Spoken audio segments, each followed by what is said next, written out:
This is an online office hour. We're live. So what I'd like you to do is, if you have questions about public speaking or communication, pop them down in the comments and I will answer them. Until I get a few questions rolling, however, what I plan to do is talk for a few minutes, maybe 10, about a topic on public speaking. What will today's topic be? Well, it's also written below. So give me your questions. I'll go ahead and read them when I get a chance to, and we'll answer some questions, and I'll probably lead you through an exercise in public speaking, and let's have some fun with this. We're ready to roll. Hi! Last week, I was in a Zoom meeting with my friend Scott. Now, Scott and I are colleagues and friends, and we've been colleagues and friends for a long time. So we were not buttoned down, very casual. He's in his basement. You see toys piled in the backyard. There's a dartboard behind him. And we're going through this event planning thing that we're doing together. And as he's talking, I'm drawn into what he's saying. I'm literally hanging on every word. And after a while, I say, hey, I got a question for you. Are you doing your laundry right now? Because what I'm hearing is the dryer in the far background going tick, tick, tick. And as I'm listening to Scott, I'm mesmerized by that sound. I feel like I'm in his basement with him. And it was that sound that did it to me. And I swear I could smell that clean, soapy feeling of laundry. I would feel the warmth from the dryer. I was really taken in by that. And I thought, I think that's just wonderful. And so many times we get into these Zoom meetings and we say, oh, what can we do to eliminate the noise from the background? But Scott was really effectively using a light background ambient noise to draw me in even closer. And I'm thinking about that because we're going to talk about what we could do to make our Zoom meetings just a little bit more immersive like that, a little bit more interactive like that. And what can we do to bring that 3D, I'm really in the room with you feeling to our Zoom meetings? But before we start, let's say hello to some people. Lubov, hi, thanks for showing up. I really appreciate you being here. Michael Andre, good day. Where are you all from? Feel free to tell me that. I'd love to know because people tend to come to these things from all over the world. And I want to welcome you into my home and to my space. I also want to give a special shout out to somebody who wrote to me right before this meeting. And her name is Karina. She's a back-end developer from Berlin, Germany. And she said, I really want to watch this, but I can't because I'm in a business meeting. Thanks for your email, Karina. Thought I'd let you know that you can always watch these things on replay if you want to. What LinkedIn and YouTube will do, and even Twitter, will post the recording of this event right after the event. So don't worry about that. You can always watch it on replay if you can't be here live. But the bonus of being here live is that you get to chat with me right now and ask questions. My plan, as usual, is just to talk for 5 or 10 minutes. And throughout, you can ask me questions. So Michel André Bastien is from Ottawa, Canada. Hello. And we've got Shelly here. Hi from Texas. Hi, Shelly. If you have questions, be sure to pop them on in. And Karina, you did make it. Big thanks. So your call must have ended early. Thank you for being here. I'm honored to welcome you into my home. So my first question for you is this. How are we using background ambient sounds to make our Zoom meetings more interactive and immersive? How are we doing that? And I'm wondering about that personally, professionally, because I had 2 different organizations call and they're hiring me to speak at casual holiday events. And what they wanted, one of them was a fireside chat. And I smiled because I actually had the fire in the fireplace, but of course you can't see it. It's not in my camera setup. But I thought, I can't do that, but we can just call it a fireplace or a fireside chat. And then I thought, well, what if I brought the ambient noise of the fireplace into this fireside chat? Would that help, or would that be a hindrance? So how are you using them? Right now, I do have fireplace noises on in the background. I'm wondering, can you hear them? Are they helpful, or are they taking you out of the presentation more than they're bringing you in to the presentation? I look forward to any answers that you might happen to give in the comments. But think about that. Is that really helpful? And what sounds are bringing you in more? What kind of atmosphere is it that you intend to create? Right now, what I want to create is, I want you to feel welcome into my home. A lot of people feel self-conscious about the things they have going on in their homes. We might hear other things in the background that they feel embarrassed about, like perhaps a dog whimpers or a child cries, or we'll hear a toilet flush, a dog bark. And people get embarrassed about those things. And we do try to minimize those kind of distractions, don't we? But honestly, for me, when I hear those kind of things happen, it's a slice of life. It's a breath of fresh air, and it draws me in. It's vulnerable, and it makes me really like that presenter just a little bit more. How do you feel about hearing some of those noises? Milad says, nope, there's nothing I can hear from the background. I wonder if I really need to bump up the sound or put a mic next to the fireplace, but there is some crackling going on in the background. So what are you doing to make it a little less sterile? Izzy, hi, my friend Izzy is here. Izzy is a great LinkedIn instructor, does courses on improv and humor in business. You should check out some of his classes because they're great. Can I increase the sound?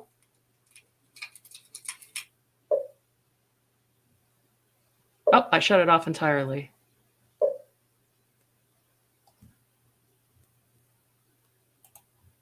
I have a headset on as well, and I can't hear it. And you can't hear the fire sound.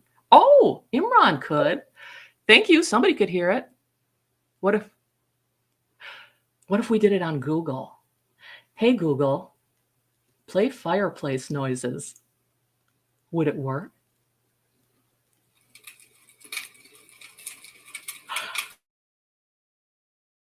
Oh, come on. Can you hear that or not? Imran can definitely hear it. But think about some of those noises. Are they distracting? Or do they help the ambiance? So think about some of those. But going from the noise or the ambient background, let's talk about what you can do visually to give yourself some more of that 3D effect. So let's talk about a few of the visual things. And the first thing that I like to talk about often, especially for salespeople, is framing. How are we framing ourselves when we do our presentation? One of the things that we want to sort of mimic in an online presentation where we're meeting with clients or inviting people into our homes is perhaps the idea that they're just sitting across the table from us, that maybe we're in a meeting, maybe we're having coffee together, and we're looking them in the eye. We're looking at them straight in the eye, as we might do. And it doesn't mean that I just stare at them the entire time, because that would be a little weird. It would be a little creepy. It's okay for me to do things like take notes or look at different things. But yeah, in order to make that illusion of I'm across the table from you and I'm looking at you, I do need to have that camera positioned right at eye level. Okay, so that I can look straight into it and mimic that. The other thing we need to think about a bit is headspace, right? Headspace. I'm not too far from the top, but we often see people who are way far back and we've got all this headspace. And then sometimes we'll see people who are way too close and there's nothing at the top when we want to have just a little bit. I'm going to check the comments for a second before I tell you what might an optimal headspace be. Okay, Milad says, awesome, a bit, I heard that. Now Izzy's saying, yeah, I can hear it now. All right, so you're hearing that sound, but is it detracting from the presentation? You can be honest with me if it is. This is an experiment on my part too. I thought it was just lovely that somebody wanted to try something different and make it a fireside chat instead of a regular Zoom chat. So let me know if it's too much. Let's go back to the visual element of what might be the right amount or an optimal amount of space between you and the top of the screen. When you're thinking about framing and you're looking at the camera for the framing, think about where your eyeglasses are or where your eye line is. That's about as tight as you want to get. And for as loose as you want to get, think about your forehead space. And that's about as loose as you want to get. Why? Because we still want to have this nice frame, right?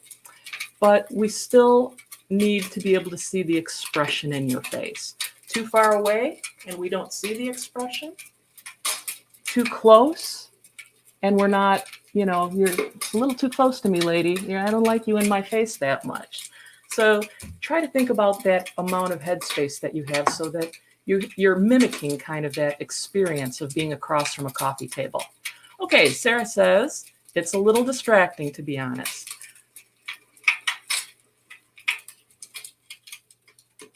I've turned it way down. Hopefully that'll be better. I could always go with turning it off, or I can do what my friend Scott did and just get some laundry going in the background. It won't be a fireside chat though. Got to check my sound levels.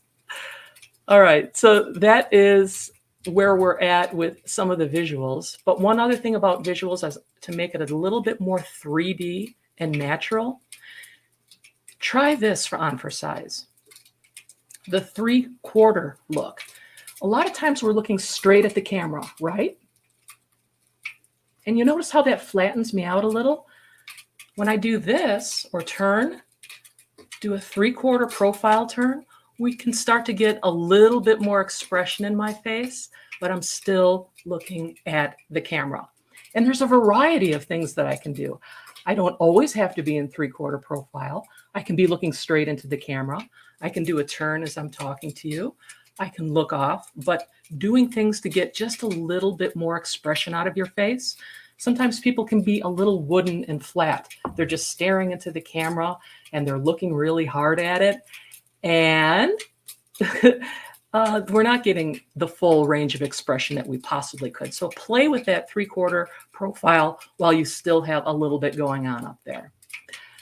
I'm also seeing a couple of more comments of Patrick with the sound saying, that's better. Also keep in mind that Zoom compresses audio. Good for voice, but can make other sounds sound strained.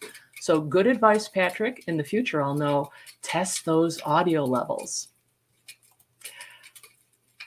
I cannot tell, Shelley is saying, if it's a fire, so I would be wondering what was going on there. Sounds like somebody's shuffling things around. It's distracting. Okay. A LinkedIn user saying the 3/4 profile is a great tip. It really is. Using the 3/4 is something often that you'll see professionally in a studio as well. I know a lot of actresses really like the 3/4 profile in the turn because look at this. This makes me look broader, which is great. I have no problem with that. But a lot of people like looking a little slimmer, and they can do that just with a simple 3/4 profile or a 3/4 look to the camera.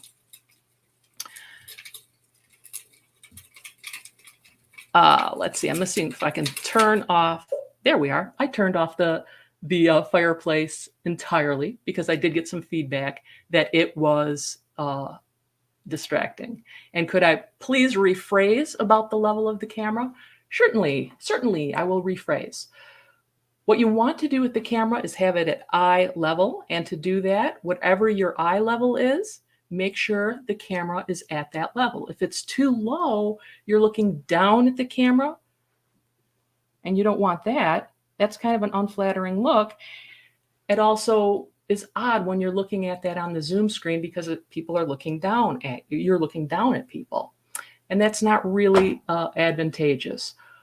It's really common for people to do that because the camera is often way down low. So what you need to do often, especially if you're using a laptop, is raise that camera up so that it is level with your eyes so that you're looking straight on into the camera instead of looking down at it or being down here and looking way up at the camera. I hope that helps. Moving on to another visual that we often like to talk about is what's happening in your background. My background, I'm afraid, is not ideal, but we are often put into less than ideal circumstances in our home. My office goes way back, and you can, look at my couch, look at the paintings on the wall, look at books and things that I have in the background. Honestly, I prefer that. I like having that sense of depth. However, at the beginning of the lockdowns and the pandemic, I was working on a project for a company, and I had a lot of prototypes that could not be seen on camera. So I had to put up some kind of screen. And I also know that that's not ideal because being a 3D object moving in 3D space is really where we want to be. So I made sure I put up a wall to hide the prototypes. But what I also am really careful to do is make sure I'm about at least a foot away from that back wall. Because if I'm right up against it, guess what happens to me? I look like I'm in some kind of police lineup. And that's no good either. So give yourself a little space if you're in a less than ideal circumstance like I am, and you want to be a little bit farther away from the wall. Any questions about that? Do any of you find yourself in less than ideal spaces when we have these Zoom conferences? Another thing that happened to me where actually the screen worked out for me is I was working for two different companies that wanted me to speak against their virtual backgrounds. So having that screen, which is mobile and I could, move it around, let me do this. It let me take a green screen and just toss it over the screen so that I could use their virtual backgrounds when I present. So the screen gave me a lot of flexibility. It hid the prototypes that I was working on. It actually kind of helps with sound reduction a little bit. And the virtual background, yep, it helped me with that too, because I was able to put this over it. And I know Imran's asking about that. For the virtual background, just because there's a lot going on with this screen, I just got a green sheet, nothing fancy. Toss it right over, and that way I was able to use the Zoom virtual backgrounds. Now, this is a personal preference for me, Imran. I like real reality better than fake reality and virtual reality when it comes to Zoom meetings. That's just me. When I see other people, however, like people in my classes that are using virtual backgrounds or companies that are using virtual backgrounds, I applaud that as well. You need to do you, right? And I know some people were really, really didn't like the virtual backgrounds, but that's more of a you problem, of them problem than a you problem. If you need to use a virtual background for whatever reason, like for hiding stuff in the background, or because you're in a difficult space and want to create that sense of illusion, all of these are really great reasons to use a virtual background. A lot of people that I was working with were in dire circumstances. They were in floods. They were having a lot of sicknesses. They had things that were piling up in their homes that were pretty bad, some, freezing happening. They wanted to have their sense of dignity. So they put up a lot of those kind of backgrounds to give the illusion that they were in a safe place. It's what they needed to do to survive. And if that's something that you need to do and want to do, please do that. Don't let somebody saying, I want to see where you really are, inhibit you. You need to do what feels right for you when it comes to virtual backgrounds. One thing that we often talk about to make yourself looking a bit more 3D is 3-point lighting. Here's the weird thing about Zoom and being on camera. That camera is flat, isn't it? It is as flat as a pancake. And I'm looking at it, and you're looking at a flat screen, unless you've got one of those curved ones. So I'm flat too. So a lot of the work that we need to do to make ourselves look a bit more 3D, a little less wooden, a little less flat, is work with our lighting. And I'll confess that I went to film school back in the 80s, and we talked about 3-point lighting back then, and it's still relevant today because when the way you place your lights can give you that 3D kind of effect. And the first part of 3-part lighting is the key light.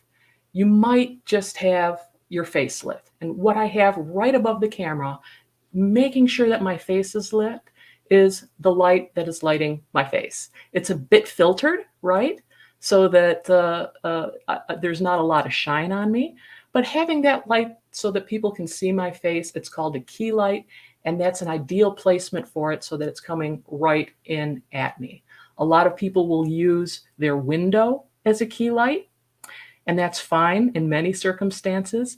It's not great for me because right outside my window, what I have is a lot of trees and a big pond. And in the summer, that means that I turn green from all the leaves. And in the winter, when it's icy white, it means that I turn icy white as well. So be careful sometimes about using real natural light. People like to say it's the best, but often it's not the best for you and your skin type. So kind of play with that key light. The second part of 3-point lighting is your backlight, okay? Your backlight means that your background needs to be lit. And I do have a light on over there so that even though I'm in this less than ideal space, I've got something lighting my background so it doesn't look like I'm in a cave right now, okay? So having a light off to the side to make sure that this background is lit, otherwise you wouldn't see anything behind me. It would just be blackish. Not very good because we need some contrast between what's happening in the back and what's happening in the front or the foreground. So we see the contrast between what's happening in the back and me because largely there's a backlight and the other part is I'm wearing something different colored than what's in the background. So consider having that backlight so that you have more of that 3D effect. And one other thing that you can do is for that third point of the lighting is something called a fill light. It's not actually 100% necessary, but a fill light is called a fill light because what it does is it fills in shadows that are caused by this light and that light. So you can just keep a small little light off to the side, not very bright, that can fill in some of those shadows. Like I'm turning it way up here, so now I'm hot and I'm blown out and I don't want that. And now it's off and you can start seeing shadows and I put a little on. It's really subtle, but it can make you just a little bit more 3D. What you please also suggest the one you're using at the moment. Not sure what you mean by that, Imran. What is it that I'm using at the moment? What specifically? Let me know about that and I'll continue onward because we're talking about some of the visuals.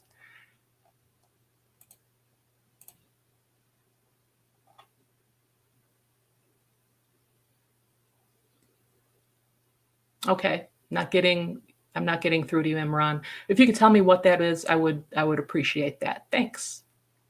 And lastly, what can we do to be more interactive?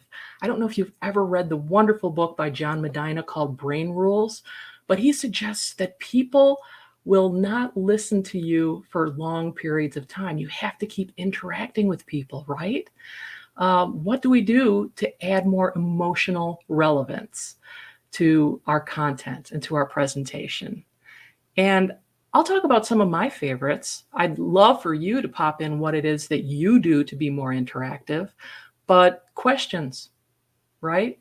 Asking your audience questions. I've been doing that throughout this small presentation, like I'm putting questions back out to you, asking you things. So asking the audience questions, just a really simple way to get them to interact and be immersive. Both Shelley and Imran got back to me. They said, the light, what kind of light do you use? I've got an umbrella stand light here, right?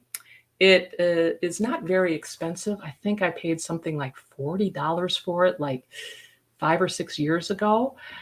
The umbrella light has like a filter on it, and the light itself is a fluorescent light.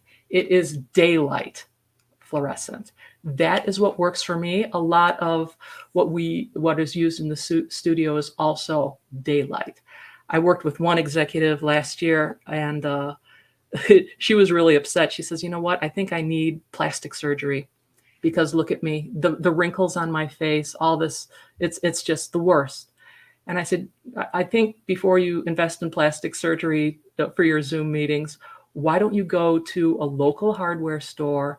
And I wrote down, get a fluorescent daylight bulb and replace that as your key light. All right. You've already got a nice little filter on it. And by a filter, I mean it's like a shade, a lampshade. My lampshade is fairly white as it's shining down on me.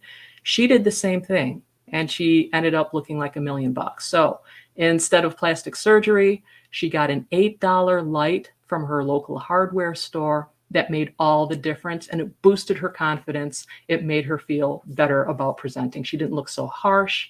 She looked warm. She looked natural.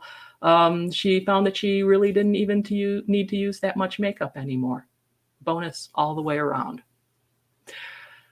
Patrick says, you can sometimes use your second monitor as a key or a fill light. Very good point.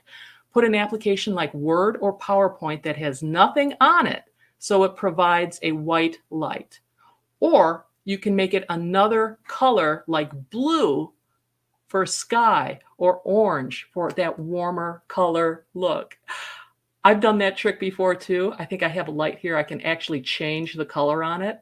I don't think this is very attractive. Suddenly I look pretty Cheeto, pretty orange, but you can play with that light. And lighting, I'll be honest, can be really tricky to get right.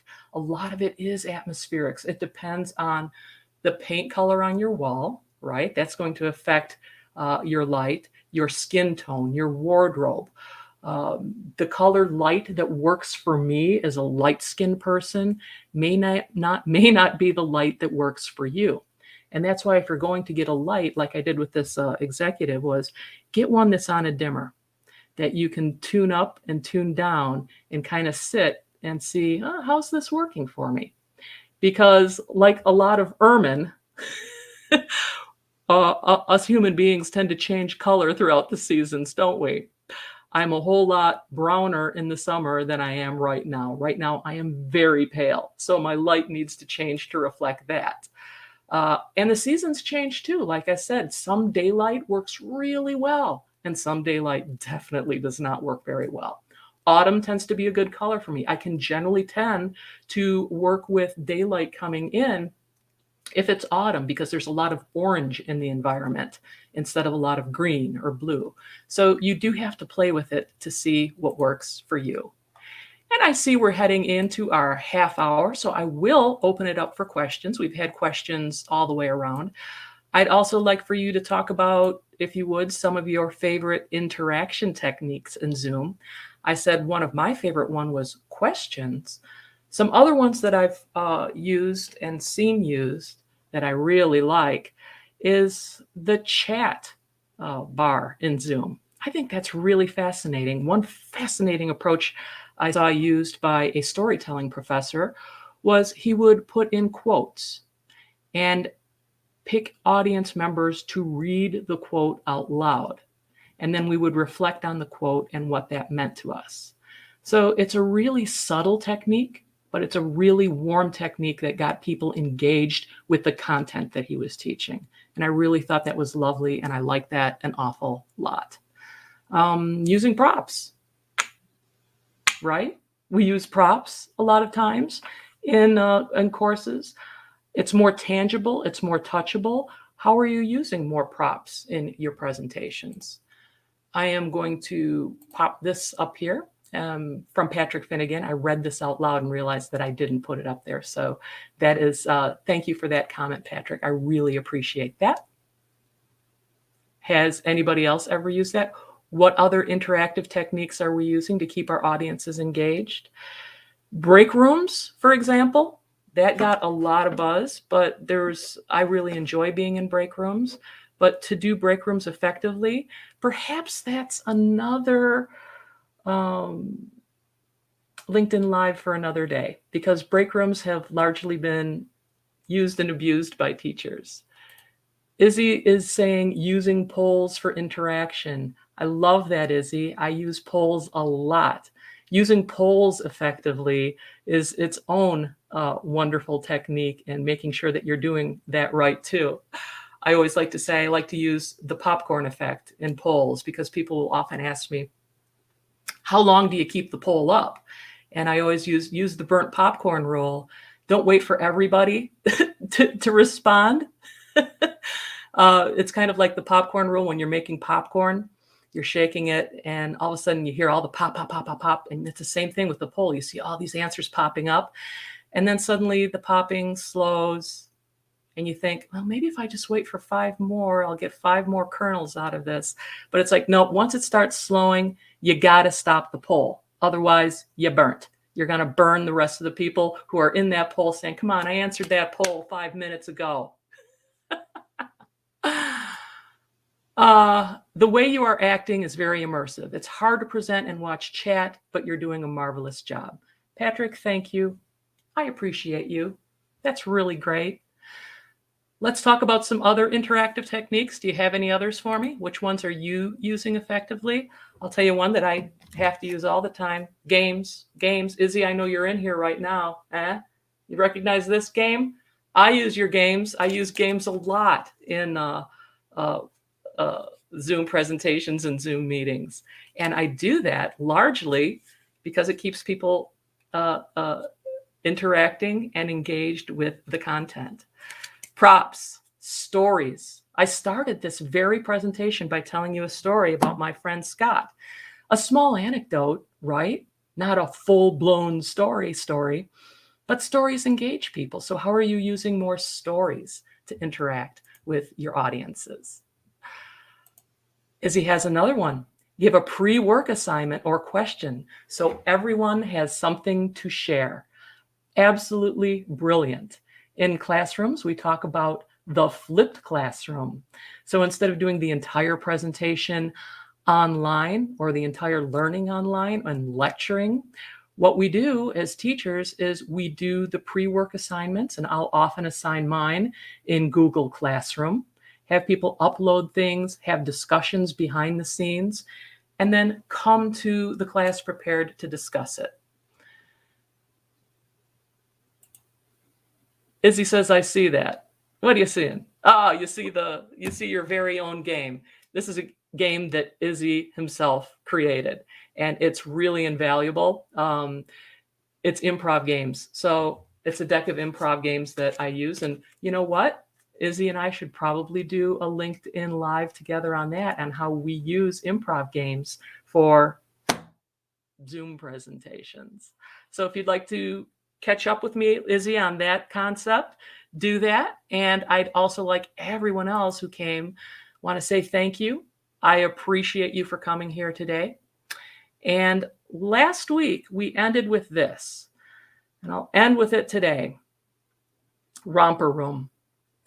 Those of us from the 60s and 70s might remember that classic television show where the woman ended, the woman who led this children's television show would bring out a magic mirror, and she would look into the camera, and she wouldn't just look at the camera, she would look through the camera and into the souls of the children. And she would say, romper, stomper, bumper, boo. Tell me, magic mirror, tell me, do. Did all my friends today have fun at play? And that was the thing that I couldn't remember from last week, what that woman said.